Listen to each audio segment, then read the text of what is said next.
Olá, pessoal.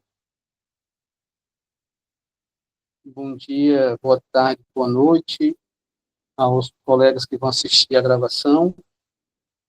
Estamos aqui começando mais um encontro de estudo sobre a relação entre o hermetismo e a psicologia analítica. Esse é o nosso 13º encontro. Estamos trabalhando com os conhecimentos secretos do tempo, One Hall. Nós estamos, nesse encontro, trabalhando ah, da página 495 até a página 529. Então, como vocês estão acompanhando esses nossos pontos traçados, né, ah, ah, esse livro ele vai apresentar ao longo, né, dos seus capítulos os grandes conhecimentos que foram passados de forma esotérica com S, dentro de várias filosofias, dentro de várias religiões, dentro de vários institutos e sociedades secretas, e esses conhecimentos, eles têm a mesma base em comum, e essa base, eles têm, o hermetismo, né? O hermetismo, como vocês também já sabem, que já acompanhou as discussões desse estudo, ah, esses conhecimentos atribuídos ao hermetismo se encontram nos chamados corpos herméticos, conjunto de obras atribuídas a Hermes Trismegisto, e a essência do corpus hermético você pode encontrar na tábua de esmeralda, né? Você já pode, inclusive, acompanhar em outros vídeos, nossos encontros, que ah,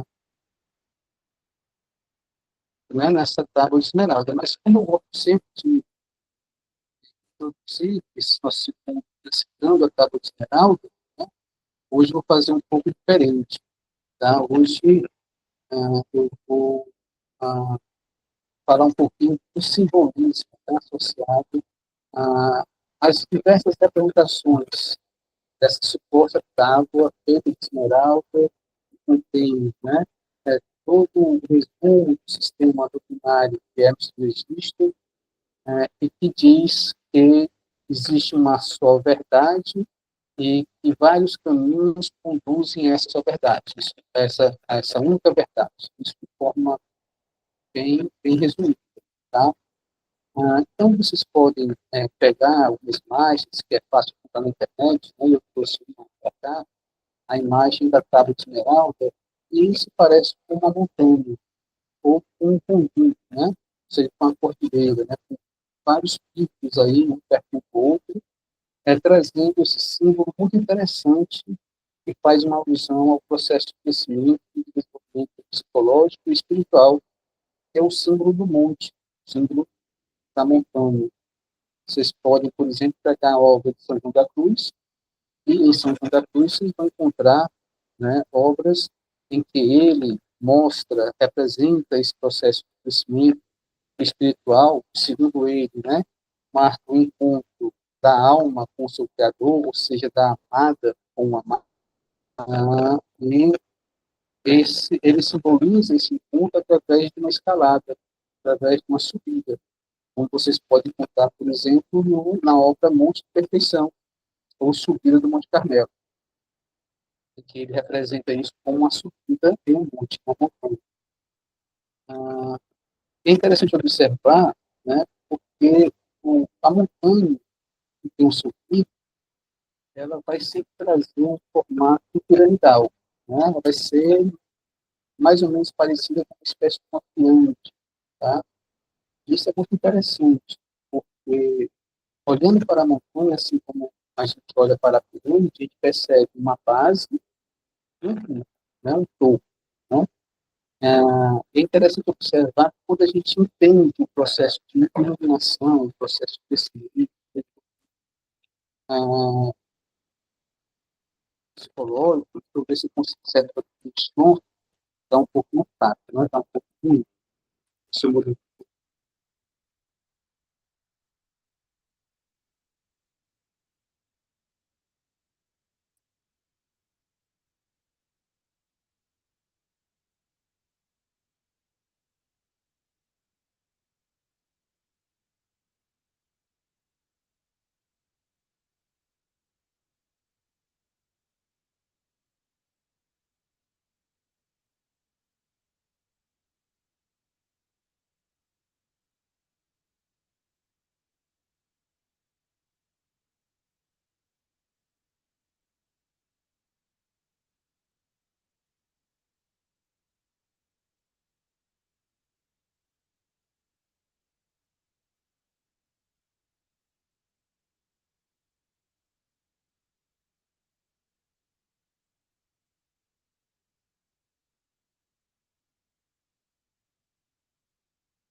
Será que agora melhorou o som?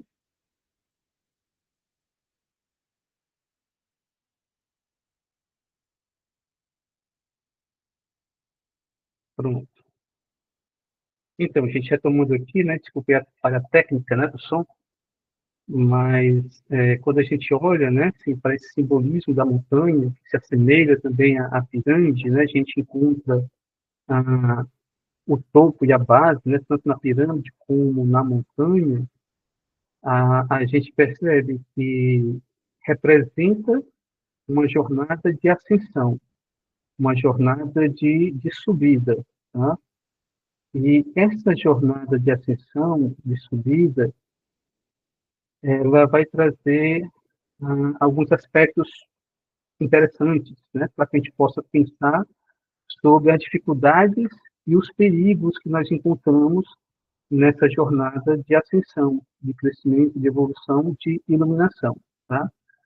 Ah, o primeiro grande perigo, né, que nós encontramos é o perigo de você, nessa escalada, nessa subida, você se perder do seu foco, do seu objetivo principal. Qual é o objetivo principal dessa ascensão? Né? Não é simplesmente a elevação, a subida, a iluminação pela iluminação, tá? Mas é a subida para que você possa vivenciar um processo de libertação, para que depois você possa ajudar a outros a se libertarem também, tá? O que é que pode acontecer muitas vezes, né? Tem a história da humanidade reflete isso com muita frequência. É que aqueles que estão buscando essa iluminação, eles podem cometer o erro, né, de entenderem que encontraram o pico quando aquele patamar que eles estão é apenas mais um patamar dessa subida, dessa ascensão. Se eles percebem que encontraram o pico ali, eles param de crescer, param de evoluir. E o que é que eles tendem a fazer? Tendem a convidar outros a subirem e a irem somente até ali, aquele patamar, aquele ponto. Né? E não permitem que outros possam trilhar outros caminhos. E nem permitem que outros possam ascender mais ainda do que eles. Né? Então, essa jornada de iluminação, que seria uma jornada de libertação, acaba se transformando em um novo aprisionamento. Né? Você se liberta parcialmente, segue o seu caminho de crescimento e evolução, mas você cai em uma outra armadilha. E aí você deixa de trilhar o caminho da iluminação porque você se apegou a algo que você considerou como a grande verdade, quando é apenas mais um aspecto dessa grande verdade. São João da Cruz ilustra isso muito bem na sua obra, quando ele mostra que para ascender, para subir, né, o Monte Carmelo, há três caminhos, né? O caminho à esquerda e o caminho à direita. Né? Mas o caminho à esquerda que leva aos gozos materiais e o caminho à direita que leva aos gozos celestiais ou celestes, não levam, propriamente falando, não levam de fato ao pico, né? Mas é somente o caminho do meio, a senda estreita, né? Que vai te levar, né? Ao pico, ao topo, à grande verdade, né? E esse caminho do meio, essa senda, ela é estreita porque é um caminho que requer renúncias, que requer desapego. Né? Então, quando a gente fala de crescimento psicológico, espiritual, a gente está falando também de uma jornada de desapego. E é somente através do desapego que você vai conseguir se libertar e vai conseguir se entregar à grande verdade trazida pelo Criador, trazido na metáfora de São João da Cruz pelo amado. Né? Então, é importante olhar sempre para isso e entender que essa jornada que nós estamos discutindo aqui, correlacionando psicologia analítica com o hermetismo, através da obra do Monihau, é uma jornada de libertação. E só existe libertação se houver desapego. Se houver algum tipo de apego, você não vai trilhar, não vai avançar na libertação. Ok? E aí, pegando também corpos herméticos, pegando também todos os grandes ensinamentos secretos que estão sendo apresentados, discutidos nessa obra, do Money Hall, nós encontramos as 7 leis básicas do hermetismo, ou os 7 princípios herméticos, né? Que também nós já apresentamos aqui e discutimos aqui várias vezes, né? Então, nós temos os 3 primeiros princípios, ah, que tem a ver com o polo superior, portanto, tem a ver com o Criador, tem a ver com a dimensão relacionada àquilo que nós entendemos e chamamos de mundo espiritual, né? Mundo do absoluto, mundo do transcendente, que são os princípios do mentalismo, da correspondência e o da vibração. Nós temos o quarto princípio, que é intermediário, que une os 2 polos, né? O polo superior com o polo inferior, que é o princípio da polaridade, que diz que tudo é duplo, tudo tem 2 polos, né? Tem um superior e tem um inferior, tem um fora e tem um dentro, e por aí vai. Tem a consciência e tem o inconsciente, né? E nós temos os 3 princípios relacionados ao polo inferior, ou seja, ao mundo das criaturas, né? Então, nesse da polaridade, nesse mundo manifesto, nós temos os 3 princípios que regem, basicamente, esse mundo manifesto. O princípio de gênero, que diz que tudo tem, né, o seu princípio e a origem de tudo só existe, né, tudo que existe, existe porque tem um pai e uma mãe, ou seja, tem a união de 2 princípios, o princípio masculino e o princípio feminino, o polo ativo com o polo passivo. Nós temos aqui no mundo manifesto, no mundo material, o princípio de ritmo, né, que diz que tudo tem um fluxo, e há progresso, né, há também um retrocesso. Nós podemos perceber isso claramente no movimento da libido, no movimento da energia psíquica, né, a progressão da libido e a regressão da libido, né. Nós podemos observar isso na alteração no ciclo de vida entre a, a vida de vigília e a vida, né, em que você está dormindo, né? Então tem um fluxo, um refluxo. Deixa eu só voltar aqui para a tela aqui da nossa apresentação, que parece que tem uma colega do labirinto tentando entrar aqui.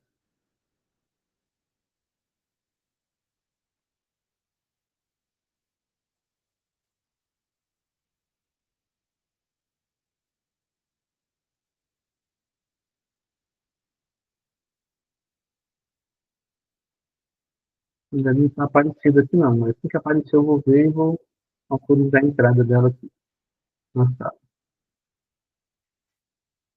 Pois bem, e temos o princípio de causa e efeito, né? Então, quando a gente olha para esse mundo material, o mundo das coisas, o mundo das substâncias, o mundo das criaturas, né?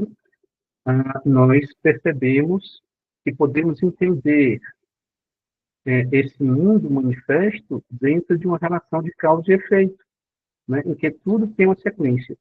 Pega boa noite, pega seja bem-vindo. Em que Boa noite, todo Evalda. Eu fiz de tudo para me entrar. Estava ocupado mas deu demais certo. aí. Mas Uhum. sim, Que graças bom a que deu Deus. certo. Seja Uhum. bem-vinda. Então, nesse mundo manifesto, pois não, segue. Não estou falando, não. Tá, tranquilo. Então, nesse mundo manifesto, a gente pode perceber a relação que existe entre as coisas, né, entre as substâncias, entre as criaturas, dentro de uma compreensão de uma relação de causa e efeito, né, em que tudo que ocorre, ocorre porque antes teve um fenômeno que gerou essa ocorrência. Ok?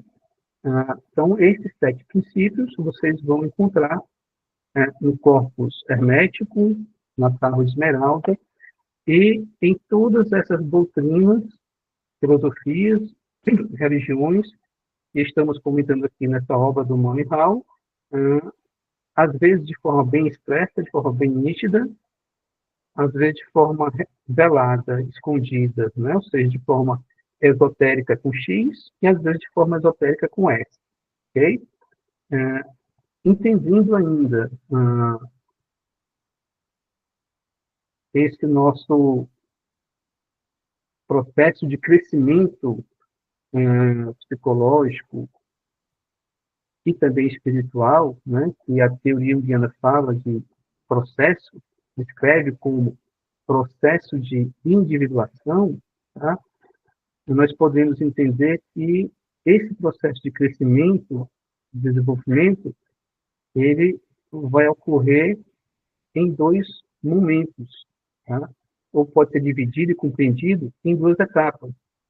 A primeira etapa consiste no fortalecimento do ego, e a segunda etapa, provavelmente dita, o processo de individuação, consiste numa jornada de iluminação, né? E um que vai deixar isso bem claro na sua obra, né? E no primeiro momento da existência do indivíduo, né, esse indivíduo ele é convidado, e a própria energia psíquica desse indivíduo se movimenta, se mobiliza para que ele fortaleça o seu ego. E só depois que ele consegue fortalecer o seu ego, ele passa por uma crise existencial, ou por momentos em que ele vai ter sucessivas crises, e para que ele possa superar essas sucessivas crises, ele vai ter que entrar em contato com aspectos sombrios, aspectos não desenvolvidos, potencialidades não descobertas, não integradas, que estão ali adormecidas ou esquecidas ou reprimidas no inconsciente, para que depois ele possa, a partir do momento que ele vai integrando essas possibilidades, ele possa vir a ampliar sua consciência. E isso vai consistir na segunda etapa do processo de individuação, e se a gente comparar com aquilo que nós encontramos na filosofia, em algumas filosofias, nas religiões, né, que trazem essa compreensão de um crescimento psicológico como e espiritual como um processo de iluminação, você vai encontrar processos semelhantes e parecidos, né, que Jung identificou na segunda etapa da existência humana. Tá? Então, no primeiro momento, o indivíduo ele está voltado para formar uma identidade, para tentar mostrar para os outros, do seu meio sociocultural, quem ele é, o que ele faz, o que ele representa, o que ele acrescenta àquele grupo, né, no primeiro momento, né, a sua identidade. Para isso, ele precisa conhecer um pouco de si, do seu corpo, da sua existência, da sua família, da sua cultura, da sua profissão, da sua sociedade, dos seus amigos, dos grupos que ele faz parte. E assim ele ganha e forma uma identidade. E isso é fortalecer o seu ego, né? Também nessa etapa da vida, ele aprende a desempenhar papéis sociais. E ele passa a desempenhar esses papéis sociais reconhecidos e validados pela sociedade, né? Isso leva a esse indivíduo a fazer um ajustamento social, né? À medida que o indivíduo ele consegue ter uma identidade, se posicionar diante do seu meio sociocultural, desempenhar papéis sociais, ele vai experienciando o sentimento de ter um sucesso pessoal, que muitas vezes, né, é acompanhado por um sucesso profissional. E na nossa cultura, muitas vezes também é acompanhado por um sucesso e por uma realização financeira também. Tá? Isso é importante. Isso faz parte dessa caminhada, dessa jornada. Mas lembre-se da analogia que eu fiz no começo desse encontro de hoje, quando eu comparei, né, o processo de crescimento, de desenvolvimento, a uma escalada de uma montanha. Tá? Então, subir a montanha faz com que você, no primeiro momento, você tenha que atingir patamares, né? Bater metas, chegar em alguns objetivos traçados por você previamente, tá? Isso é ótimo, isso é maravilhoso. O problema é quando você entende erroneamente que aquela meta que você alcançou, que você definiu e alcançou, aquele objetivo que você definiu e alcançou, é o ponto final da jornada. É quando você coloca um, um patamar da montanha como o pico final dessa montanha. E você para ali. E você se recusa a continuar crescendo, a continuar subindo. a continuar escalando essa montanha. Quando você faz isso, né, você paralisa o seu processo de libertação e você volta a entrar num aprisionamento. E nesse aprisionamento, você passa a ter medo de perder o que você conquistou, ou aquilo que foi prometido a você. E se você passa a ter medo de perder, né, você começa então a ter uma vida cada vez mais limitada, porque você não quer correr riscos, você não quer arriscar tudo que você conquistou. E até então, tudo que você conquistou foi pautado, norteado, influenciado pelo seu ego.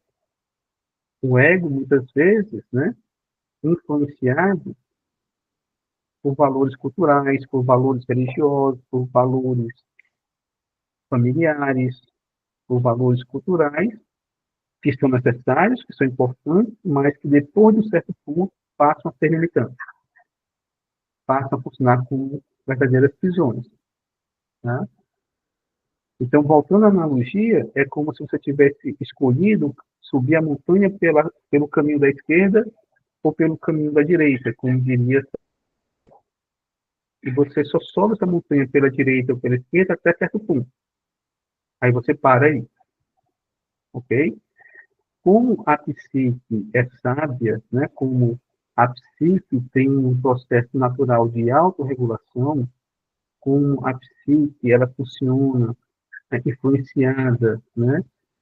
Por uma autonomia psíquica, né? Que é a autonomia do inconsciente, que é a autonomia do self, o que vai ocorrer para que você possa continuar avançando no seu processo de crescimento e de evolução.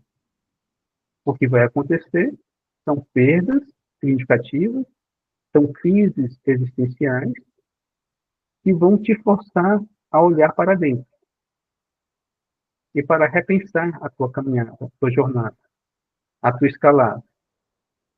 E quando você começa a olhar para dentro, você começa a encontrar todo o material esquecido, reprimido, adormecido que se encontra no inconsciente. Esse material inicialmente vem tentar chegar à consciência através dos sintomas, através do sofrimento, através da crise, através dos problemas, dos conflitos, né?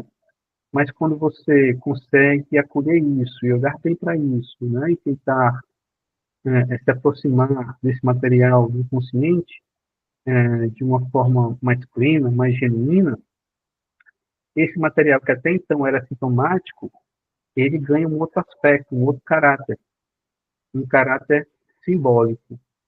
E como símbolo ele traz um novo potencial de crescimento e desenvolvimento. Aí é nesse momento que você percebe, olha, eu pensei que eu estava no pico, mas não, eu não estou no pico, eu tenho que subir um pouco mais.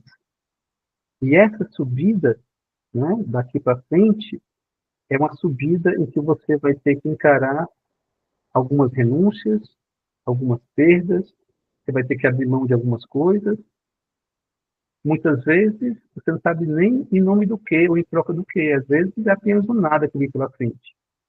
Mas se você tiver a coragem de fazer, de abrir mão, de aceitar essas perdas que a vida está te trazendo, você consegue, então, sair do caminho simbólico da esquerda e da direita e trilhar, então, a senda do meio, o caminho do meio, que é o caminho de renúncia, onde o ego vai renunciar a muitas coisas e é só através dessa renúncia que o ego é capaz de fazer que o ego vai poder se conectar ao self. E aí, quando ele se conecta ao self, ele se desloca, né? Ele deixa de trilhar no sentido do fortalecimento do ego para trilhar no sentido da jornada de iluminação. E o que é que nós vamos encontrar nesse novo caminho? No caminho da iluminação. Mas Célio levantou a mão. Pode falar, Célio. Valdo, esse caminho, isso aí que você está falando, né? Da subida da montanha, né? É uma analogia que eu faço com a obra de São João da Cruz, né? Sim, que aí é o caminho, né? Aí, assim, esse Uhum. caminho, né? é, ele conduz ali, tem alguma coisa relacionada com a nossa meta ou não? Sim, sim, sim. Tem, né? Sim. Uhum. Porque, né, lá acho que está relacionado com o tal, né? Assim, tipo, É. porque todo o caminho são partes do todo, né? Uhum. Nesse sentido. Aí, Ótima assim, colocação. quando eu faço, Pode falar. né? Uhum. Aí, assim, tipo, o que importa é a meta ali, né? Só que é difícil. Por quê? Porque para mim chegar à meta, eu tenho que ter consciência que no caminho eu vou encontrar obstáculos. Isso. Não sei se eu estou indo bem. Mas Perfeito. esses obstáculos, eu penso assim, que é aí que a gente tem que saber usá-lo. Ou seja, você vai no caminho e aquilo que lhe interessa, você vai seguir a sua meta. Vai aparecer outras coisas, mas você vai deixar para lá, porque você tem que seguir a meta. Tipo assim, é como Uhum. relacionado à vida, né? Ou seja, Isso. um labirinto, né? São vários, são vários caminhos, mas você tem que seguir um. Não Isso. sei se está relacionado com isso. Porque, assim, o que importa no momento é a meta, e não o caminho, porque no caminho pode existir, o caminho é como se fosse um veículo, assim, que está relacionado com o que vai aparecer na nossa vida, por exemplo, as tentações, vamos dizer assim, os obstáculos, Uhum. é, aquilo que faz com que você queira não empancar, não ir mais, entende? Não sei Uhum. se tem alguma relação, assim, se eu estou voando aqui, mas só me diga Vamos assim, pensar na meta, né? Você trouxe a questão da meta, né? Então, sim, na primeira etapa da subida, né? Quem estabelece a meta é alguém. Alguém diz para você o que é importante. E você cumpre essa ideia, você enquanto é. E você diz, ah, isso, então eu vou caminhar nessa direção. Alguém diz para uma pessoa que o que importa é você ter uma profissão, ter uma família, ter um patrimônio, por exemplo, né? E a pessoa cumpre essa ideia. Ela aceita isso, né? E passa, então, a direcionar toda a sua energia nesse objetivo, para esse objetivo, né? Para se realizar desta forma, né? E aí vai caminhando, e vai subindo essa montanha, e vai atingindo esses patamares, vai tendo essas conquistas, né? Até aí tudo bem, né?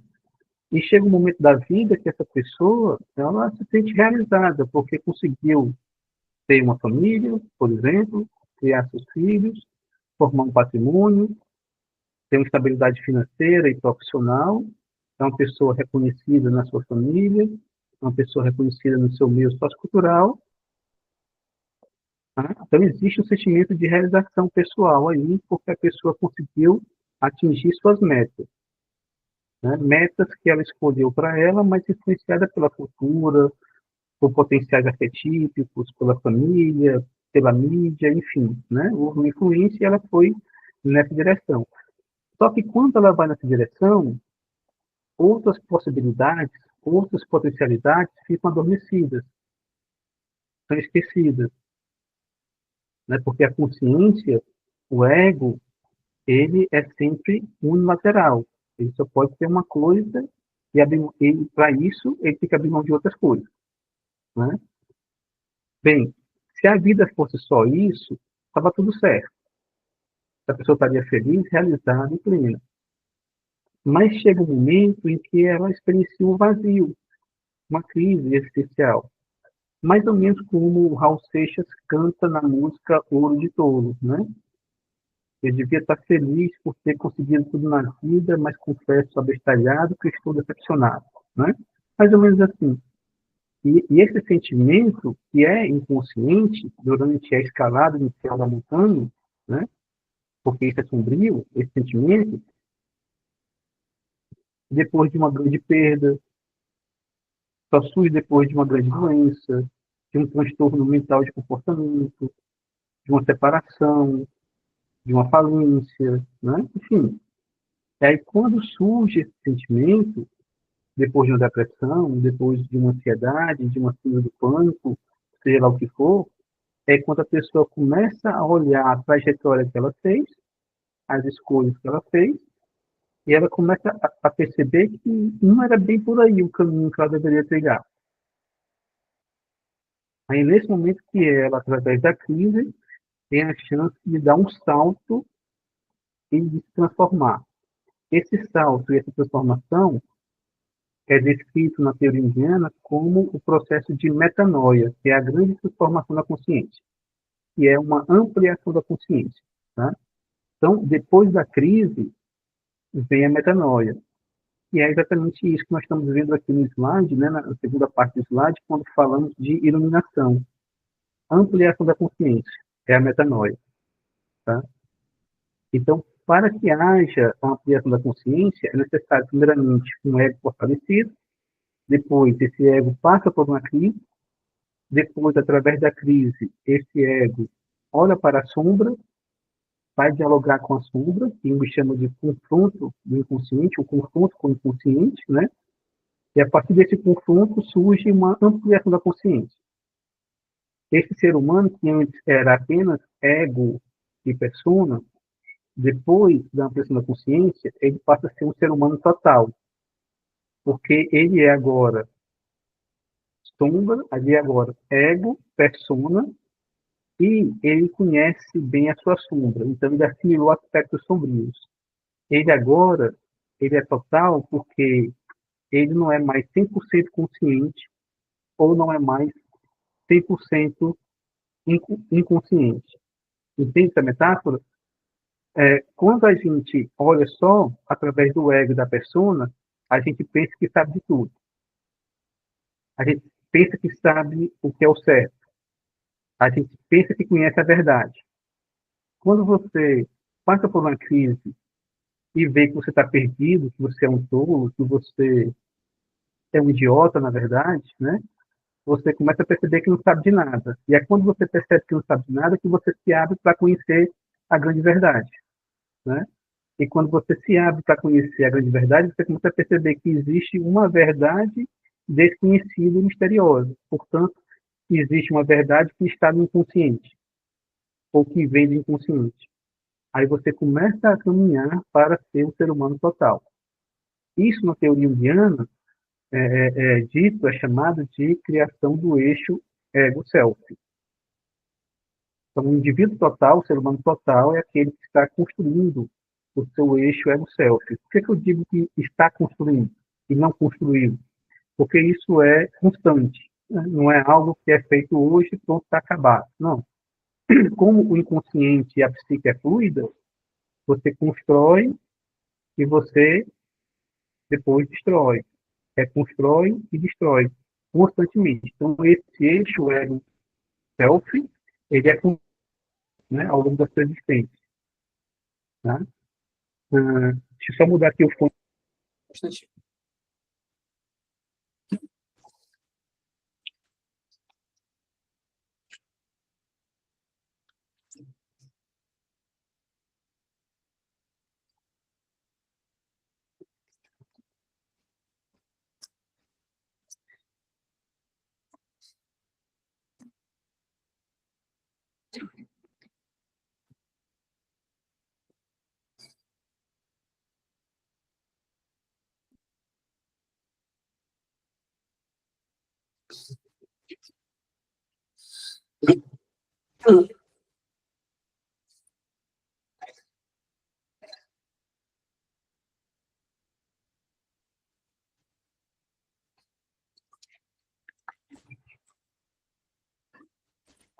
Prontinho, de volta. Consegue me ouvir? Estão me ouvindo bem?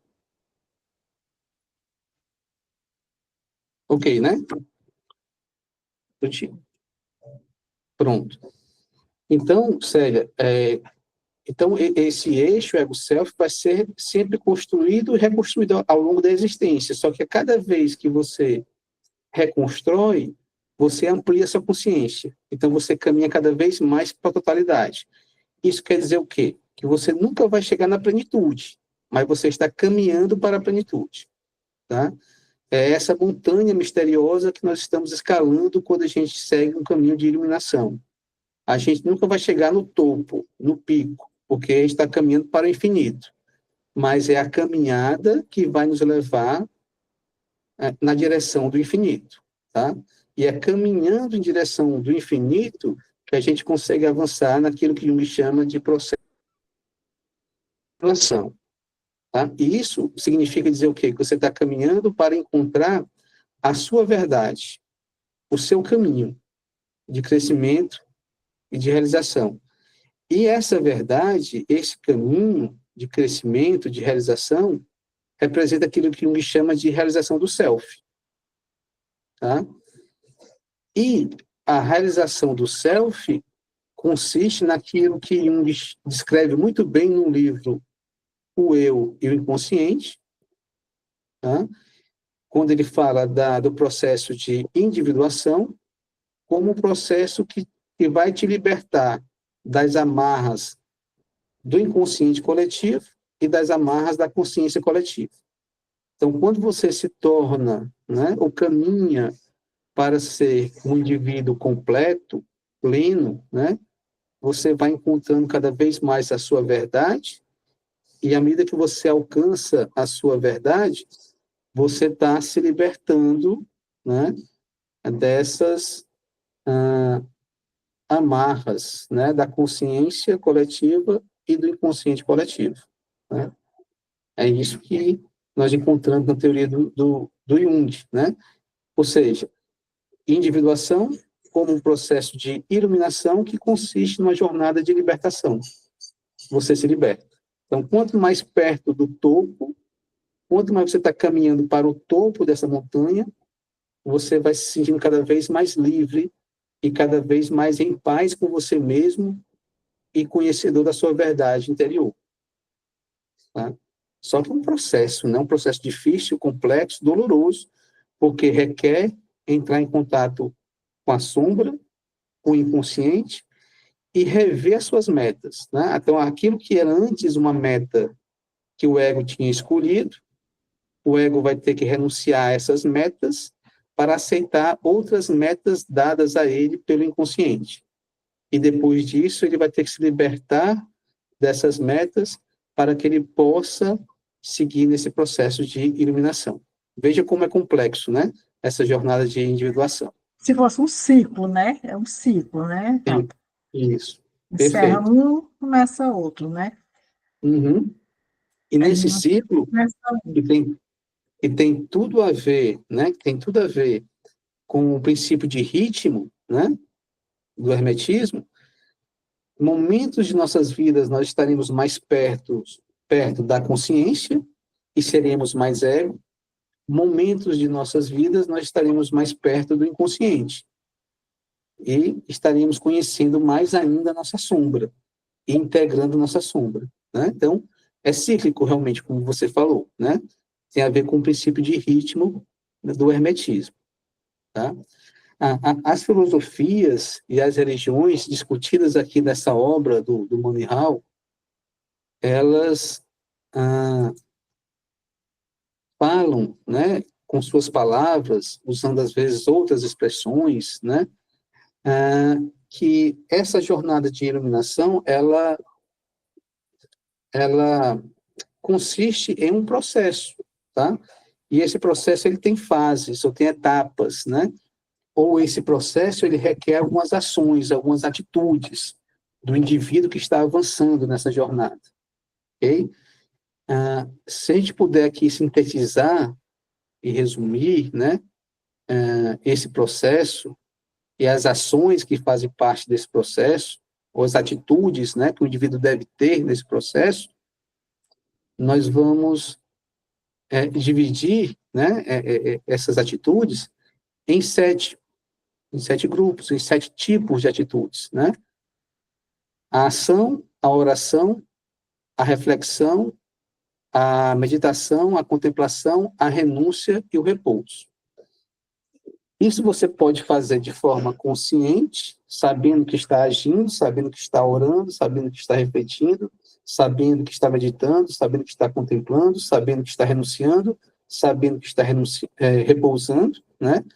Você pode fazer isso de forma inconsciente, no seu dia a dia, na vida. E se a gente pensar bem, né, essas atitudes, elas estão presentes também no consultório, no setting terapêutico, quando a gente está acompanhando nossos pacientes. Tá? Por exemplo, né, o paciente, ele chega com um problema, chega com um conflito, com dificuldade. Tá? E ele te busca porque ele está fazendo um movimento de encontrar uma solução para o seu problema, para o seu conflito, que é uma ação. Ele entrega esse problema para você, ele descreve o problema para você e pede ajuda, né? Esse pedir ajuda é uma oração. Ele, junto com você, vai discutir o caso, vai pensar sobre a história dele, o problema dele, vai refletir sobre o problema dele no setting terapêutico, né?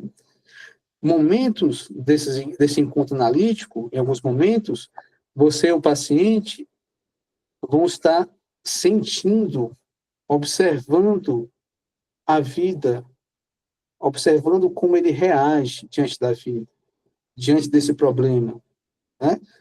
Vocês juntos estarão contemplando, né, esse problema. Acolher é contemplar. O acolhimento, a escuta terapêutica é uma forma de contemplar. Em outros momentos, vocês estarão juntos olhando para os sonhos, para as fantasias, imaginando os sintomas de forma simbólica. Essa imaginação é a meditação. Tá? Em outros momentos, o paciente vai dizer, olha, eu tentei tudo, eu, enquanto ego, busquei todo tipo de ajuda, não consigo resolver esse problema, né? E ele quase que entrega esse problema, né? Não tem jeito, ele renuncia a solucionar esse problema. É nesse momento que ele perde a energia egóica, que ele renuncia, que o inconsciente se manifesta, trazendo aquilo que ele precisa, né? Então, depois da renúncia, quando ele entra em repouso, quando ele entrega completamente, né, aquele seu problema, porque ele não consegue resolver, muitas vezes é nesse momento que a autonomia do inconsciente, através dos sintomas, através dos sonhos, das fantasias, traz algo de novo para a sua consciência, algo novo para a sua consciência, que vai gerar essa metanoia, que vai gerar essa grande transformação.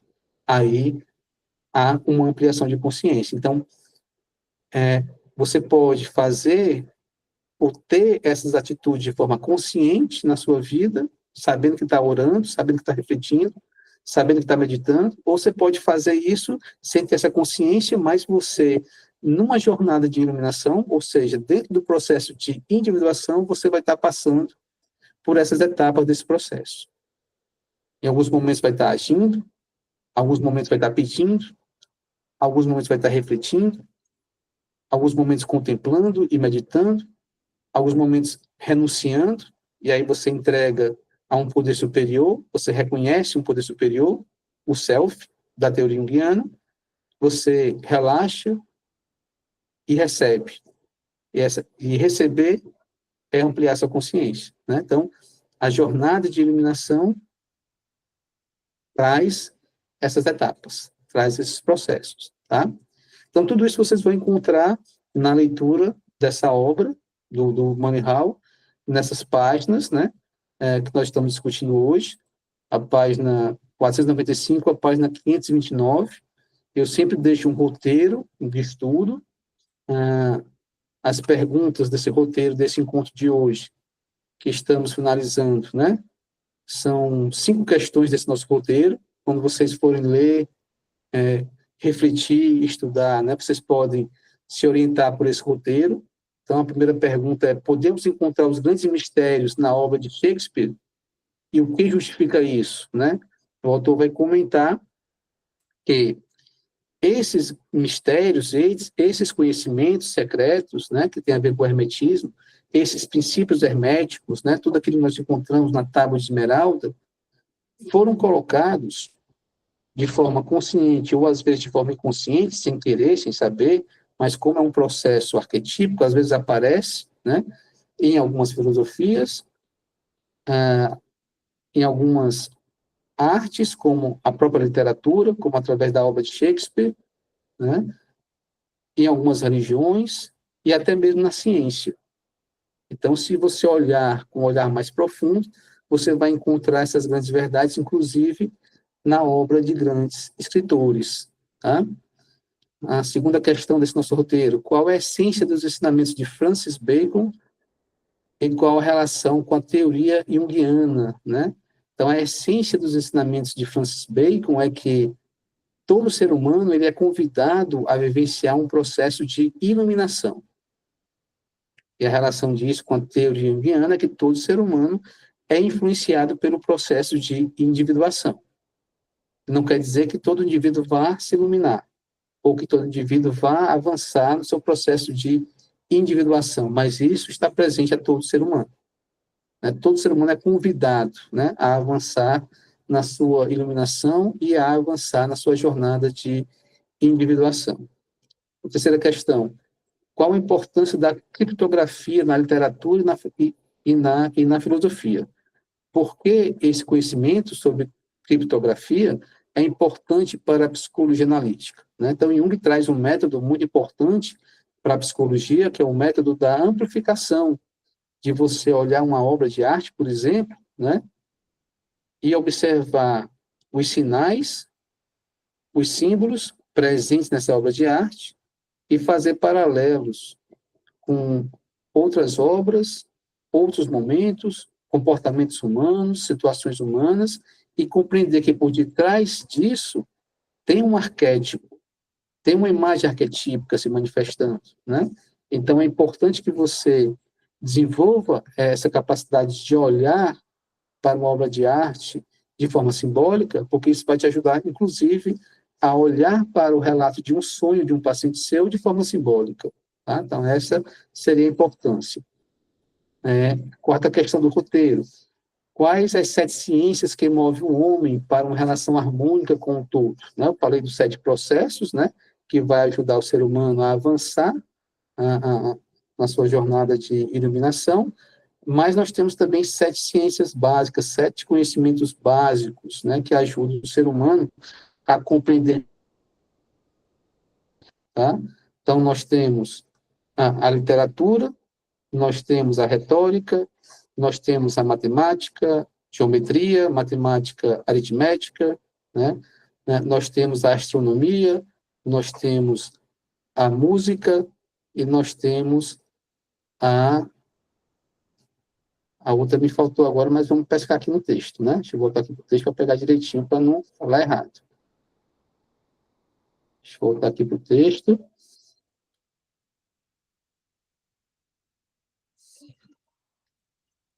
Posso comentar bem direitinho com vocês aqui.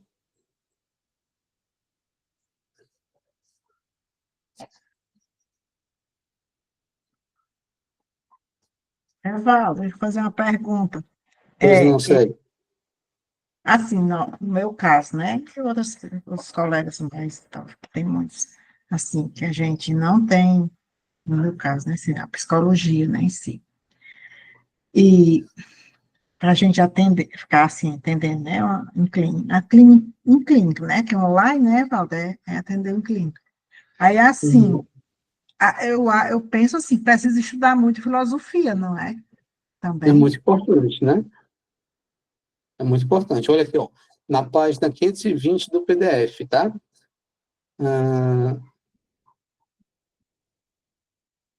Diz o seguinte, deixa eu compartilhar com vocês, fica melhor de vocês verem. Fica melhor porque eu não estou nem com o livro aberto. Do que eu só ler aqui, né? Porque eu não tenho esse livro, é só em PDF mesmo. Tá. Eu não vou conseguir compartilhar agora, não, porque a página aqui da gravação caiu aqui, mas eu vou ler aqui para vocês. Ó. São as 7 artes liberais importantes para o conhecimento. Pela gramática, o homem é ensinado a expressar em linguagem nobre e adequada seus pensamentos mais íntimos e ideais, né? Pela retórica, ele está habilitado para esconder seus ideais sob a capa protetora de uma linguagem ambígua e figuras de linguagem. pela lógica, ele é treinado na organização das faculdades intelectuais com que foi dotado. Por aritmética, ele não é só instruído no mistério de ordem universal, mas também ganha a chave para a multidão, para os grandes números. E pela geometria, ele é introduzido na matemática de forma, da harmonia e do ritmo de ângulos, e a filosofia da organização. Por música, ele é lembrado de que o universo é fundado nas leis da harmonia celestial, e que harmonia e ritmo são tudo, e a tudo permeia. E, por fim, pela astronomia, ele ganha uma compreensão das imensidões do tempo e espaço, da relação adequada entre si e o universo, e da grandiosidade desse poder desconhecido que está dirigindo as incontáveis estrelas do firmamento através do espaço ilimitado. Né? Então, seriam essas as 7 grandes ciências, né, importantes, né, para o conhecimento do homem na sua relação com o todo, com a totalidade. E para a gente finalizar nosso encontro de hoje, a última questão do roteiro é como o autor aborda simbolicamente o nome Salomão, qual a relação desse simbolismo com a psicologia analítica. Tá? Então, de forma bem resumida, vocês podem aprofundar isso no livro, de forma bem resumida, Salomão, né, vai fazer uma alusão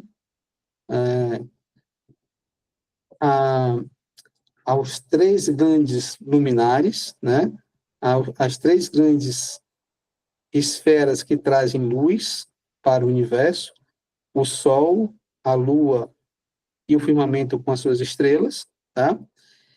E Salomão se refere ao grande Criador Supremo,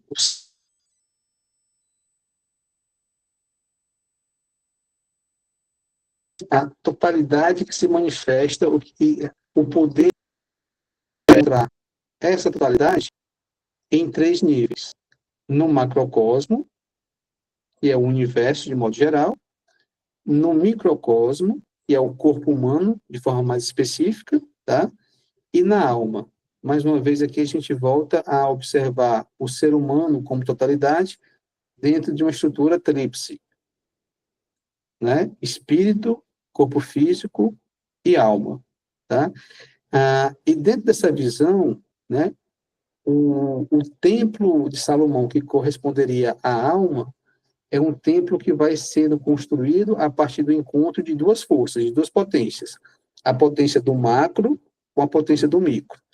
A potência do macro, que é o grande universo, representaria, né, o gênero masculino, olha o princípio de gênero aí do hermetismo, né? E a potência do micro, o corpo físico, representaria o gênero feminino, passivo, né? Então, o macro seria o ativo, o corpo físico seria o passivo, portanto, o feminino. E da junção dessas 2 potências, o pai e a mãe, né, o macro e o micro, o universo de modo geral e o corpo físico de forma específica, surge o filho. Esse filho seria a alma, seria a psique, né? E a teoria junguiana fala exatamente sobre isso, né? Vocês podem encontrar isso claramente no livro Natureza da Psique, né? Quando Jung vai dizer, né, que o arquétipo ele vai trazer um aspecto espiritual e um aspecto material. E a partir do momento que você vai tomando consciência desse arquétipo e vai realizando esse arquétipo através das imagens arquetípicas e do seu comportamento no seu dia a dia, influenciado por essas imagens arquetípicas, você vai construindo e formando uma psique. Você vai desenvolvendo a psique. Então, a alma seria filha, né, da união dessas 2 potências, representadas simbolicamente pelo aspecto espiritual e pelo aspecto instintivo, material, né? E na teoria junguiana seria do arquétipo, né? O aspecto espiritual do arquétipo e o aspecto material do arquétipo. O aspecto material do arquétipo são os instintos, né? O aspecto espiritual do arquétipo são as ideias e as imagens atribuídas ou correlacionadas a esses instintos. Então, à medida que você vai integrando essas 2 potências, você vai, então, realizando e criando e desenvolvendo a sua alma, a sua psique, tá? Então, tudo isso, gente, É vocês um vão poder processo, descobrir, né, Evaldo? tudo é um É um processo, processo, né? isso. E tudo Que isso, tem que ter. Célia, bem-vinda, os demais, vocês vão poder acompanhar na leitura do livro, né? E qualquer dúvida de vocês, vocês podem comentar no grupo do WhatsApp, que a gente vai conversando, trocando uma ideia. Pelo nosso horário, a gente finaliza por hoje. Amanhã tem a supervisão, e na supervisão a gente começa antes com a discussão do livro Natureza da Psique, né? E daqui a 15 dias, a gente tem um encontro na quarta-feira à noite, 7 da noite, do livro vermelho. Ok?